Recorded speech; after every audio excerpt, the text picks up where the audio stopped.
Captain Jake Morrison stood on the bridge of the exploration vessel Frontier Dawn, watching the orange glow of the desert planet below.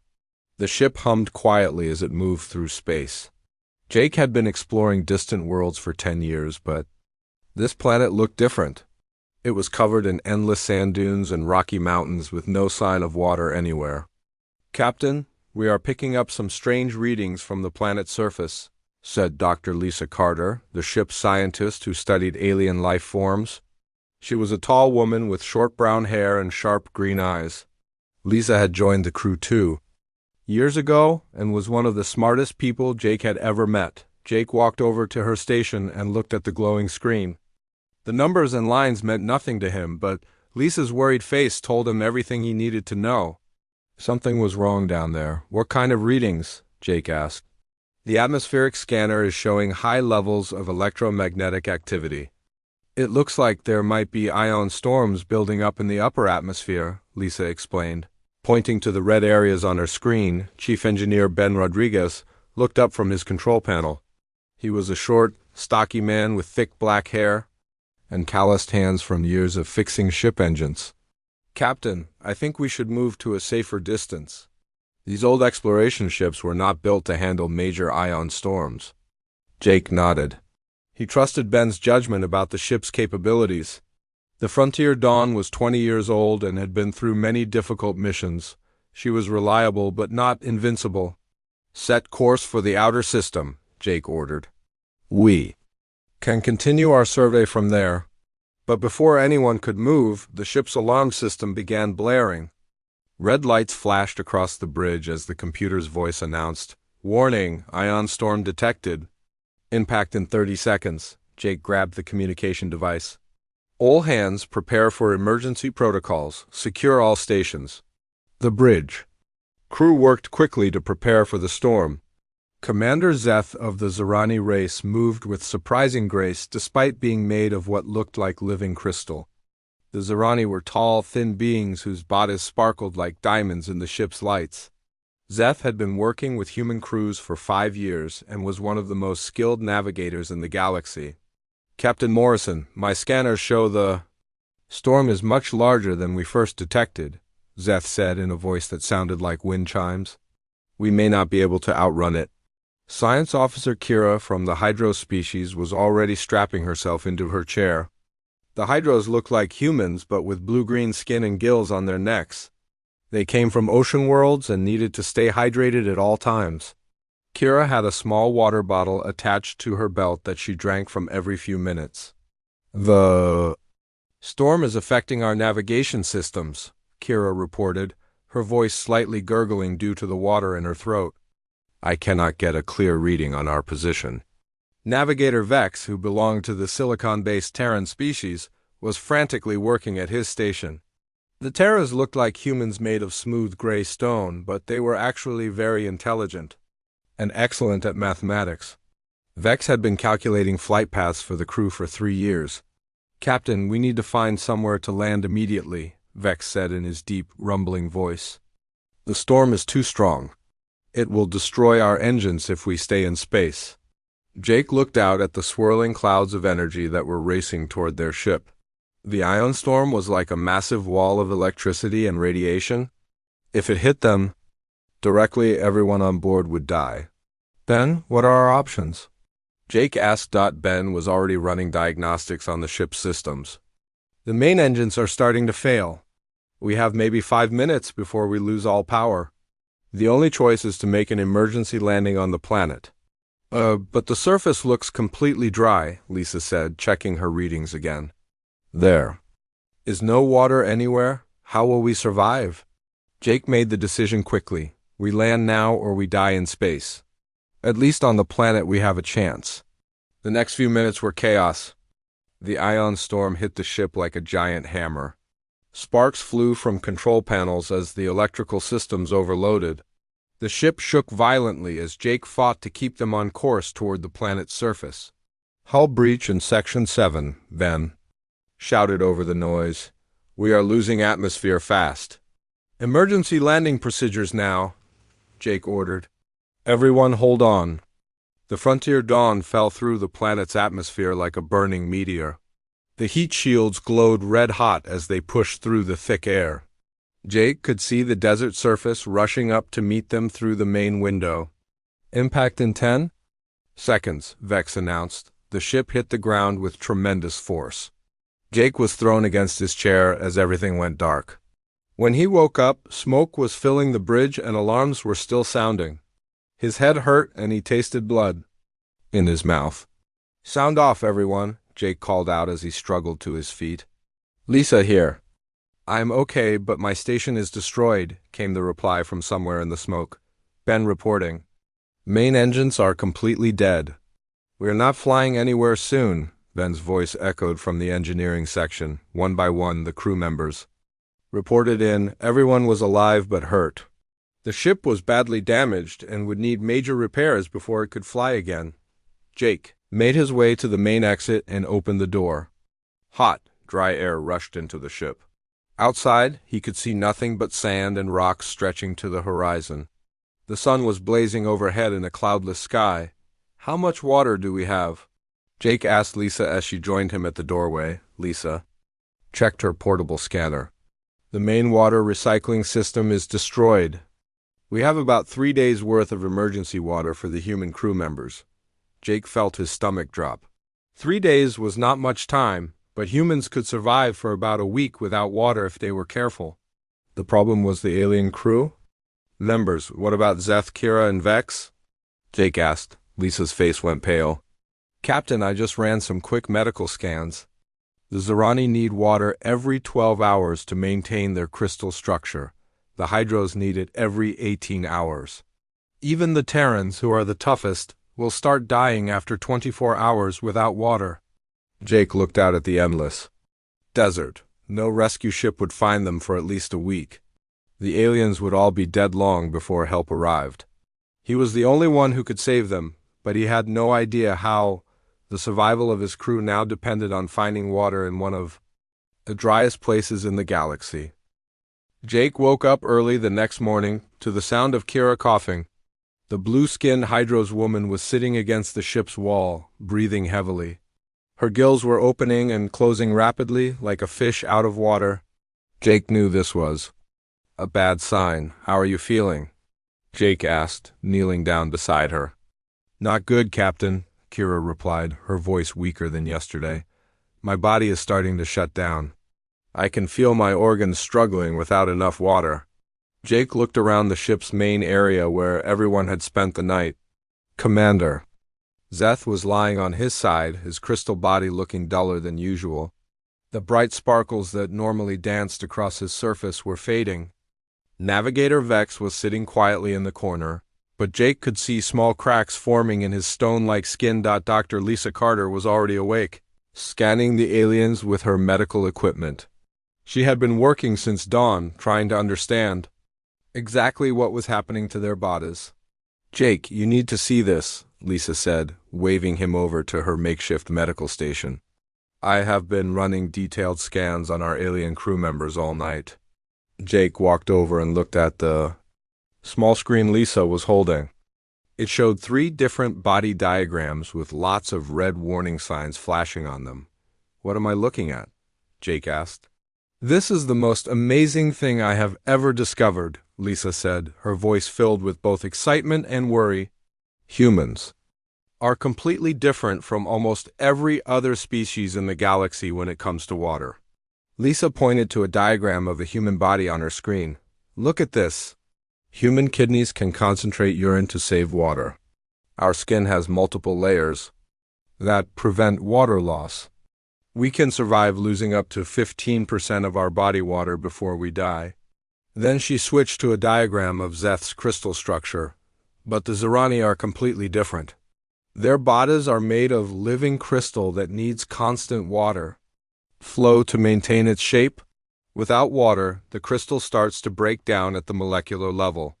Jake studied the screen carefully. He could see how the crystal structure was already beginning to crack in some areas. "What about Kira and Vex?"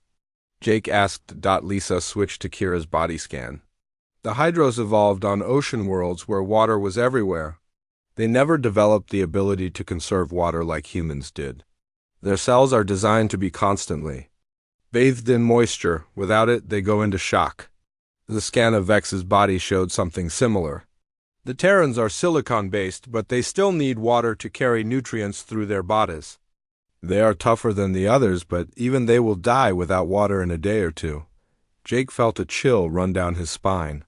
So you are telling me that humans are the only species that can survive without water for more than a few days? Not just survive, Lisa said. We are actually built for it. Our ancestors lived in places where water was scarce. We developed amazing systems to save every drop. But most alien species evolved on worlds with plenty of water. They never needed to learn how to conserve it. Jake walked away from Lisa's station and went to check on Ben Rodriguez. The engineer was outside the ship, looking at the damage from the crash. His face was covered in sweat from the hot desert sun. How bad is it? Jake asked. Ben wiped his forehead with his sleeve. The main water recycling system is completely destroyed. The storage tanks are cracked. We lost most of our water supply in the crash. Jake felt his heart sink. How much do we have left? Maybe 2 days' worth for all of us if we are very careful, Ben replied. But that is not our biggest problem. What do you mean? Ben pointed to the ship's twisted metal hull. The communication system is dead. The emergency beacon is not working. Even if I could fix it, we would need parts that we do not have. Jake looked out at the endless desert surrounding them. The sun was already blazing hot even though it was still early morning. In a few hours, the temperature would be unbearable. We need to find water, Jake said. Our friends will be dead by tomorrow if we do not. Ben nodded toward the rocky hills in the distance. I saw some interesting formations over there yesterday. Maybe there are caves or underground springs? Jake decided to explore the area around the crash site. He took a portable scanner and walked away from the ship. The sand was already hot under his feet, and the sun was getting stronger by the minute. As he walked, Jake noticed something strange about the air. Even though they were in a desert, the air felt thick and humid in some places. He stopped and took a deep breath. There was definitely moisture in the air, but where was it coming from? Jake climbed up a small hill and looked around with his scanner. The device showed high humidity levels in several areas, especially near some rocky formations. As he got closer, he could see steam rising from cracks in the ground. Geothermal vents, Jake said to himself. Deep underground, the planet's core was heating water and sending it up through the rocks as steam. The steam was full of minerals, and probably not safe to drink, but it was still water. Jake took out his communication device and called Ben. I found something. There are steam vents all over this area. The planet has geothermal activity. That is good news, Ben replied. But can we use it? Jake knelt down beside one of the steam vents and felt the hot, moist air on his face. I do not know yet, but it is our only chance. When Jake returned to the ship, he found Lisa taking care of the alien crew members. Zeth was barely conscious, his crystal body now completely dull. Kira was breathing in short, quick gasps. Vex was trying to stay strong, but Jake could see the pain in his rocky features. They are getting worse, Lisa said quietly. Zeth might not make it through the night. Kira has maybe 12 hours left. Jake gathered everyone who could still move. I found steam vents about a mile from here. The planet has geothermal activity that creates water vapor. But how do we turn steam into drinking water? Ben asked. Jake thought about the ship's remaining systems. Most of the equipment was damaged, but some things might still work. We need to build something to capture the steam and cool it down into liquid water. Lisa looked hopeful for the first time since the crash. The ship's atmospheric processors might still work. We could use parts from them. What about filtering the water? Ben asked. Steam from underground will be full of minerals and chemicals. Jake was quiet for a moment, thinking hard. The problem seemed impossible, but he had to try. His friends were dying, and he was the only one who could save them. We will figure it out, Jake said. We have to. As the sun reached its highest, Point in the sky, Jake began planning the most important engineering project of his life.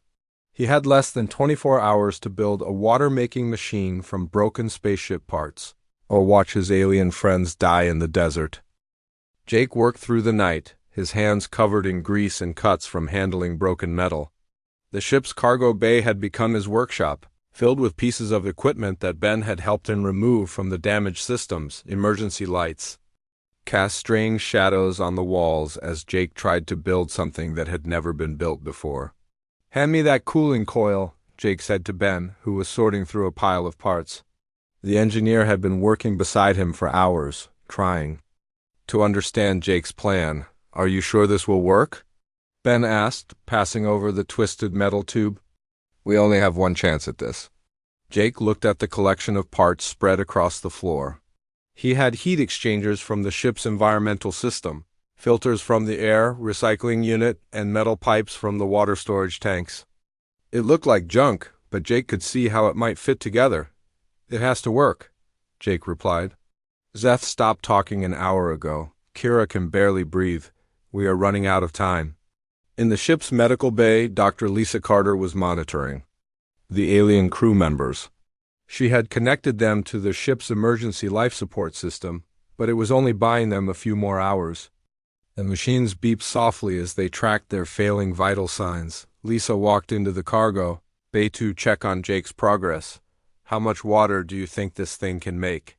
she asked. Jake wiped sweat from his forehead. "I do not know. Maybe a few cups per hour if we are lucky. But according to your scans, that might be enough to keep them alive." Lisa had spent the day studying the alien physiology data. The Zerani need at least 2 cups of mineral-rich water every 12 hours. The Hydros need 3 cups with the right salt content. Vex needs 1 cup with silicon particles mixed in. "Silicon particles?" Ben asked, looking confused. "His body processes silicon like we process calcium," Lisa explained. "Without it, his stone-like structure will crumble." Jake connected a metal pipe to the heat exchanger and tested the seal. It held, but barely. "We will deal with the mineral content later. First, we need to make any water at all." The basic idea was simple, but making it work was complicated. Jake planned to run pipes from the ship to the steam vents outside. The hot steam would travel through the pipes into a cooling chamber inside the ship. When the steam cooled down, it would turn back into liquid water. Then it would pass through filters to remove dangerous chemicals. "The problem is pressure," Jake explained to Ben as they worked. "The steam from those vents is under natural pressure from the underground heat. If we do not control it properly, it could explode." Ben nodded, understanding the danger. "We need pressure release valves." But all the good ones were destroyed in the crash. Jake had already thought of this. He picked up a collection of smaller parts and began assembling them into a crude pressure valve. "We will make our own. It will not be perfect, but it should work." As the sun began to rise on their second day on the planet, Jake and Ben carried their makeshift water system outside. The contraption looked like a metal spider with pipes for legs. Jake had used every piece of flexible tubing he could find to connect the various parts. "The steam vents are about half a mile that way," Jake said, pointing toward the rocky area where he had made his discovery. "We need to run the intake pipe all the way over there." Ben looked at the distance and then at their limited supply of piping. "We do not have enough pipe to reach that far." Jake had been thinking about this problem all night. "We do not take the pipe to the steam. We bring the steam to the pipe." "What do you mean?" Jake explained his plan. They would dig a shallow channel from the steam vents toward the ship. The channel would be lined with metal sheets from the ship's hull. The steam would follow the channel like a river, staying hot enough to travel the distance. "That is crazy," Ben said, "but it might work." They spent the morning digging in the hard desert ground. The work was exhausting under the blazing sun, but Jake pushed himself harder than ever before. Every few minutes he would look back at the ship and think about his dying friends. Lisa came outside to help, bringing water bottles for Jake and Ben. "Drink this," she said firmly. "You cannot save them if you collapse from dehydration." Jake drank gratefully. The water tasted warm and stale, but it gave him strength to continue. "How are they doing?" he asked. "Zeth is unconscious. His crystal structure is cracking in several places. Kira is awake but very weak. Vex is trying to stay strong, but I can see him struggling." Jake worked faster, his hands bleeding from handling the rough metal sheets. By noon, they had created a crude channel that led from the steam vents to within 50 feet of the ship. The channel was not perfect, but steam was already beginning to flow along it. "Now for the hard part," Jake said, connecting the intake pipe to the channel. The pipe immediately began to heat up as steam flowed through it. Inside the ship, Jake activated the cooling system. The heat exchanger began to work, turning the hot steam into warm water. For a moment, Jake felt hope as the first drops of water came out of the system, but then he tasted it. The water was bitter and full of minerals. It smelled like sulfur and burned his throat. No one could drink this without getting sick. "The filters are not working well enough," Ben said, looking at the brown liquid coming from their machine. Jake stared at the contaminated water. They had worked so hard to build the system, but it was producing poison instead of life-saving water. He could hear the machines in the medical bay beeping faster as his friends got weaker. "We need better filters," Jake said. "But we used everything we had." Lisa examined the water with her scanner. The mineral content is 10 times too high. There are also traces of heavy metals that could kill them. Jake felt defeated. His plan was failing, and time was running out. But then he remembered something from his survival training years ago. When he was a young officer, he had learned emergency water purification techniques for hostile environments. "What if we do not try to make perfect water?" Jake said slowly. "What if we make the best water we can and then find another way to help them absorb it?" "What do you mean?" Lisa asked. Jake was thinking about human biology again. "Humans can absorb water through our skin, not just by drinking it. Maybe the aliens can too." Lisa's eyes lit up. "The Hydros definitely can. They have absorption cells all over their skin. And the Zerani might be able to absorb water directly into their crystal matrix." Jake looked at their water-making machine. It was crude and imperfect, but it was producing water. Maybe that was enough for now. "We will make a steam room," Jake said. "If they cannot drink the water safely, maybe they can breathe it in or absorb it through their skin." As the day grew hotter, Jake began planning the next phase of his impossible rescue mission. He had learned that sometimes the best solution was not the perfect one, but the one that actually worked. Jake stood in the ship's storage room, looking at the pipes and metal sheets he had collected. His idea to create a steam room was taking shape in his mind, but he needed to work fast. Through the thin walls, he could hear the medical machines beeping more urgently as his alien friends got weaker. "Lisa, I need you to tell me exactly how their bodies absorb water," Jake called out as he began sealing off air vents in the storage room. Dr. Lisa Carter came running with her scanner in hand. "The Hydros have special cells in their skin that can absorb moisture directly from the air. The Zerani can take in water through their crystal surface, like a sponge soaking up liquid." Jake nodded, connecting steam pipes to the sealed room. "What about Vex? The Terrans are trickier. Their stone-like skin is not as good at absorbing water, but they can breathe in water vapor through their mouth and nose. It gets absorbed in their lungs." Jake was working with his hands while his mind raced through the engineering problems. The storage room was small, maybe 8 feet by 10 feet. If he could fill it with clean steam, it might work like a giant humidifier for the alien crew members. "Ben, I need you to help me move them," Jake said. "We're going to try something that has never been done before." Ben Rodriguez looked worried. "Are you sure about this? If we move them too much, they might not survive?" Jake paused for a moment. He was asking a lot from his friends, but there was no other choice. "They will definitely die if we do nothing. At least this gives them a chance." The first challenge was getting the steam clean enough to breathe. Jake had been working on this problem for hours, adding more filters and cooling systems to his makeshift water machine. The water coming out was still not perfect, but it was much better than before. "The mineral content is down to safe levels," Lisa reported, testing the latest batch of water. It still tastes terrible, but it will not poison them. Jake smiled. For the first time in days. Good, now we need to turn it back into steam and get it into the room. Jake had built a heating system using parts from the ship's emergency power cells. The clean water would be heated until it became steam, then pumped into the sealed storage room. The room would become like a sauna, filled with moisture that the aliens could absorb. There's one more thing, Jake said, looking at Ben and Lisa. Human body heat can help optimize the process.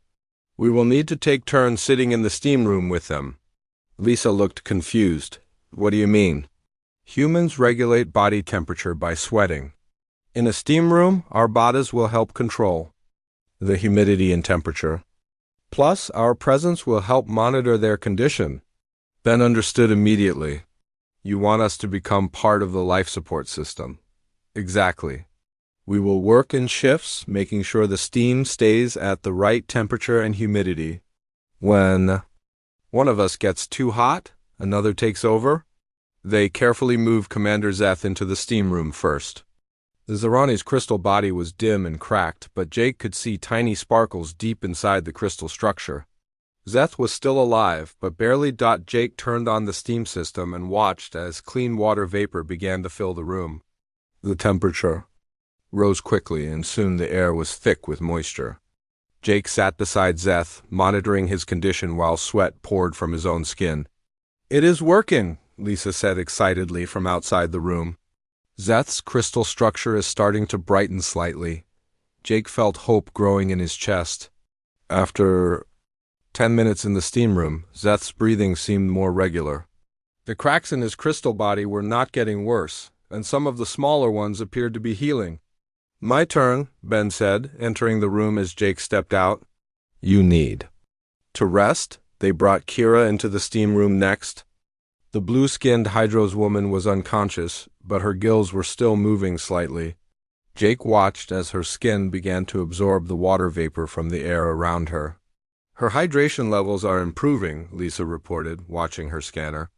Slowly, but definitely improving. Jake felt exhausted but excited. The system was working, but it required constant attention. The steam had to be at exactly the right temperature and humidity. Too hot, and it would burn their lungs. Too cool, and it would not carry enough moisture. Lisa, you take the next shift. Jake said, I need to check on Vex. Navigator Vex was the toughest of the alien crew members, but even he was struggling.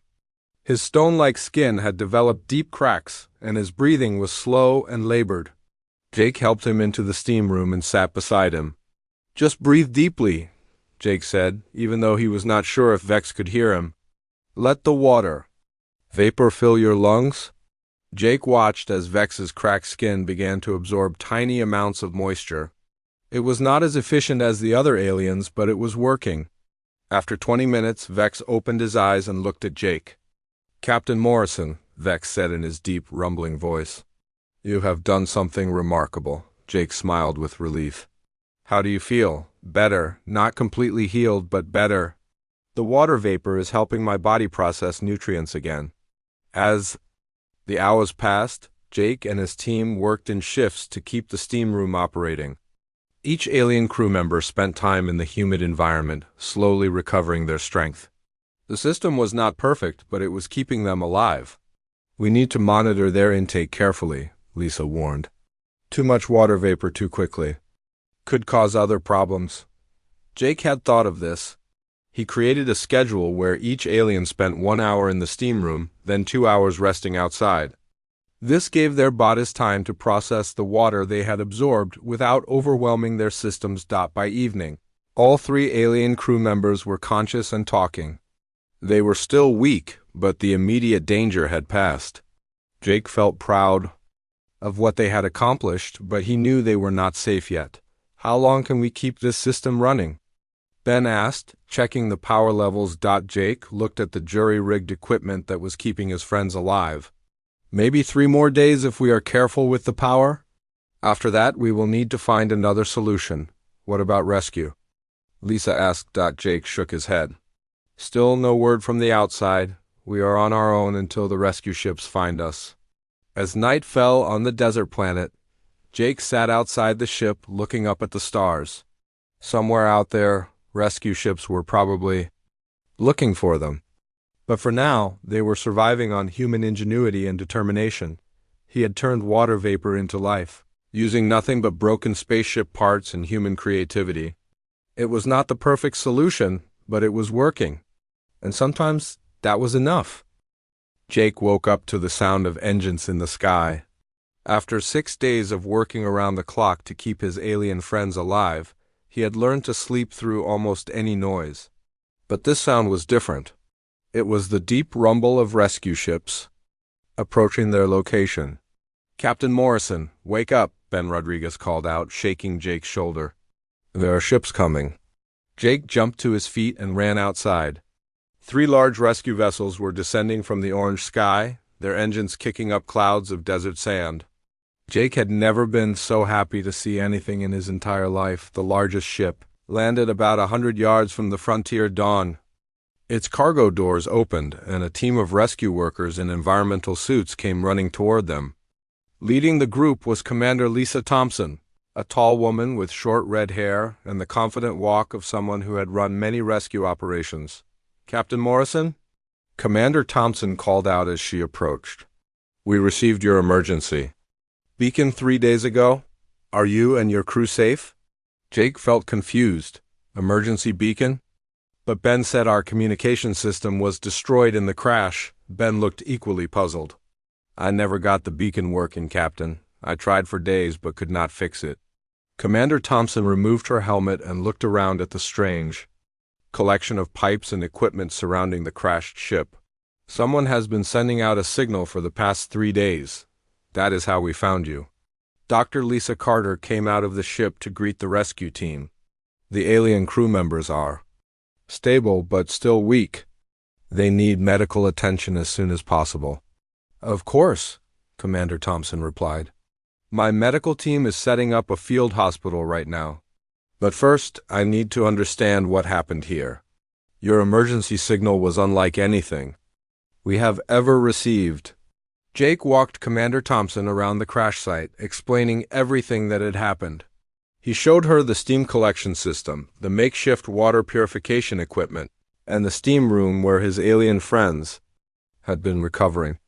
"This is incredible," Commander Thompson said, examining Jake's improvised water reclamation system. "You built all of this from crashed ship parts?" "We had no choice," Jake replied. "The aliens would have died without water, and this was the only way to save them." Commander Thompson called over her chief engineer, a man named Captain Ryan Clark.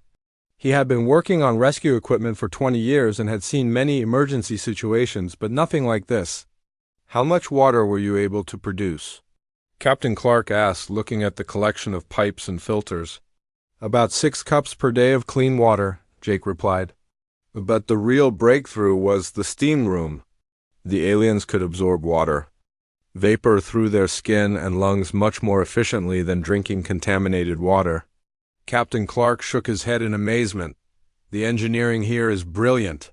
You solve problems that our best scientists have been working on for years." As the rescue team worked to stabilize the alien crew members, word of Jake's water reclamation system spread quickly through the rescue fleet. Engineers from all 3 ships came to examine the equipment and take detailed measurements. "Captain Morrison," Commander Thompson said, approaching Jake with a serious expression, "I have been in contact with Federation headquarters. They want to know everything about what you accomplished here." "What do you mean?" Jake asked. "Water scarcity is a major problem on hundreds of worlds throughout the galaxy. Emergency water production has always been one of our biggest challenges in rescue operations. What you built here could save thousands of lives." Jake looked at his crude collection of pipes and metal sheets. "But this is just emergency equipment. It is not really advanced technology." "That is exactly what makes it so valuable," Captain Clark said, joining their conversation. "Most of our water reclamation systems are complex and expensive. They require rare materials and specialized equipment. But your system can be built from common spaceship parts that are available on almost any vessel." Dr. Lisa Carter had been listening to the conversation while helping the medical team. "There's something else that is important," she said. Jake discovered that humans have unique biological advantages for survival in water-scarce environments. Most alien species cannot survive more than a few days without water, but humans can last much longer. Commander Thompson looked very interested. "Explain what you mean." Lisa pulled out her medical scanner and showed the data she had collected during their ordeal. Human kidneys, skin, and cellular structure are all designed for water conservation. We evolved on a planet where water was not always available. But most alien species evolved on worlds with abundant water supplies. "So, humans are naturally better at surviving in drought conditions?" Captain Clark asked. "Much better," Lisa confirmed. "And Jake proved that human ingenuity can create solutions that other species might not think of." He approached the water problem like a human survival expert, not like a traditional engineer. Over the next few hours, Jake found himself explaining his techniques to engineers from across the galaxy. Representatives from the Zorani, Hydros, and Terran governments contacted the rescue fleet to learn about the methods that had saved their people.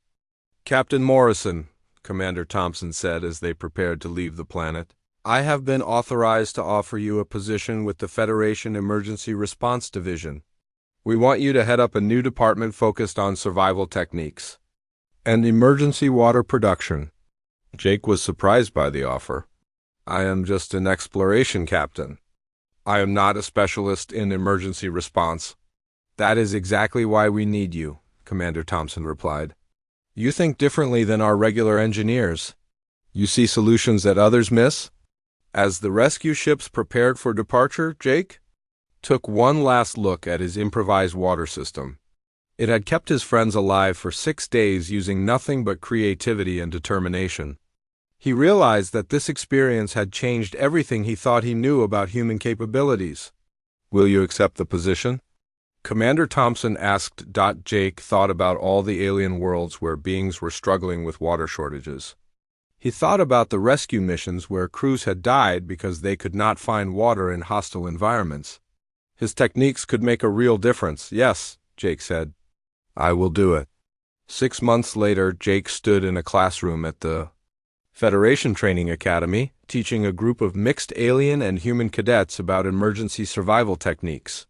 His steam condensation system had been refined and was now standard equipment on all exploration and rescue vessels. The technique had been used successfully on dozens of worlds, saving hundreds of lives. Emergency survival kits now included instructions for building water reclamation systems from common spaceship parts. Jake's methods had become known throughout the galaxy as human engineering, creative, practical solutions that worked under extreme conditions. "The most important thing to remember," Jake told his students, "is that survival is not about having perfect equipment. It is about using whatever you have available and never giving up on your friends." In the front row, Commander Zeth raised his crystal hand. "Captain Morrison, humans seem to have a unique gift for finding solutions under pressure. Is this something that can be taught?" Jake smiled. "Everyone can learn to think creatively and work with limited resources. But humans do have one advantage. We evolved to survive in difficult conditions. We are used to making the impossible work." Jake's story had become legendary throughout the galaxy. Humans were now known not just as explorers or warriors, but as the species you wanted on your team when everything went wrong.